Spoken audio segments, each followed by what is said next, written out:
சந்தை அபாயங்களை அறிந்து கொள்வது எப்படி? நிதி அபாயங்களை முன்கூட்டியே தெரிந்து கொள்வது எப்படி? இந்த இரண்டுக்கும் சில அனுபவங்கள் வேண்டும், அல்லது அனுபவம் பெற்றவர்கள், நிபுணத்துவம் பெற்றவர்களுடைய ஆலோசனைகள் வேண்டும். மிக நீண்ட காலமாக சந்தையில் இருக்கக்கூடிய பொருட்கள் தாங்கள் ஆக்கிரமித்த அல்லது தங்கள் பங்களிப்பாக எடுத்துக்கொண்ட சந்தை பங்கை, மார்க்கெட் ஷேரை நிலைநிறுத்தி கொள்ளவே அவர்கள் மிகப்பெரிய வியூகங்களை வகுத்து கொண்டிருக்கிற காலம் இது. காரணம்,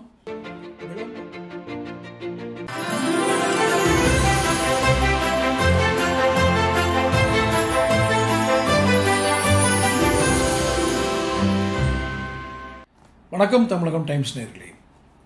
தொழில் முனைவோர், அதாவது சிறு குறு மத்திய தரத்தில் இருக்கிற தொழில் முனைவோரை தான் நான் சொல்கிறேன். ஏன்னா அவர்கள் தான் இந்த ஆலோசனைகள் தேவைப்படும். சந்தை அபாயங்களை அறிந்து கொள்வது எப்படி? நிதி அபாயங்களை முன்கூட்டியே தெரிந்து கொள்வது எப்படி? இந்த இரண்டுக்கும் சில அனுபவங்கள் வேண்டும், அல்லது அனுபவம் பெற்றவர்கள், நிபுணத்துவம் பெற்றவர்களுடைய ஆலோசனைகள் வேண்டும்.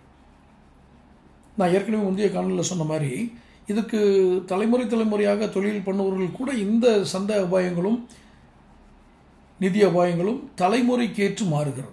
ஒவ்வொரு தலைமுறைக்கும் ஒவ்வொரு காலகட்டத்திற்கும் ஏற்று மாறுகிறது. எங்கள் அப்பா காலத்துலேருந்தே நான் தொழில் பண்ணிகிட்ருக்கேன், எங்கள் தாத்தா காலத்துலேயும் தொழில் பண்ணிகிட்ருக்கேன். எனக்கு ஒன்றும் அவசியம் இல்லை, உங்களுடைய அறிவுரைகள் அவசியம் இல்லைன்னு நினைக்கிறவங்களுக்கு ஒன்று சொல்கிறேன்.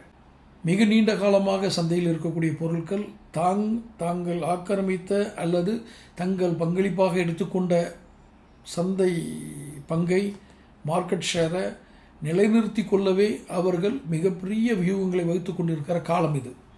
காரணம், விளம்பரங்களினால் மட்டும் ஒரு பிராண்டை பிராண்ட் எஸ்டாப்ளிஷ், அதாவது அந்த பிராண்டை நீங்கள் உள்ளே கொண்டு போய் சேர்த்து வாடிக்கையாளரை சேர்த்து நீங்கள் நிலைநிறுத்த முடியாது. பல நுணுக்கங்கள் இருக்கிறது சந்தை அபாயங்கள் என்பதற்கு.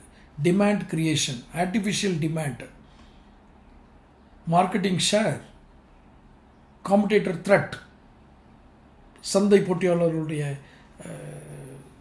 அபாயங்கள் இருக்கிறது. சந்தை அபாயங்கள் அது இருக்குது, காம்படேட்டர் த்ரெட் இருக்குது. உங்களை போன்றே ஒரு தரமான பொருளை தயாரித்து பிராண்ட் ஒன்று போட்டு இதே சந்தையில் கொண்டு வந்து விற்கிறதுக்கு தயாராக இருக்கிறாங்க.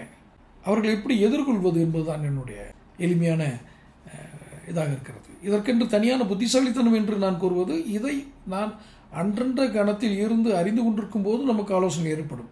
சில பாயிண்ட்களை நான் என்னுடைய காணொலியில் தருகிறேன். ஆக இந்த சந்தை அபாயங்கள், நிதி அபாயங்களை குறித்து அறிந்து கொள்ள வேண்டும் என்றால் சேனல் சப்ஸ்கிரைப் பண்ணுங்கள். தொடர்ந்து நான் சேனலில் வீடியோ வெளியிடுறேன், காணொலியை காணுங்கள், ஷேர் பண்ணுங்கள். அடுத்தடுத்த வீடியோக்களை சந்திப்போம். நன்றி, வணக்கம்.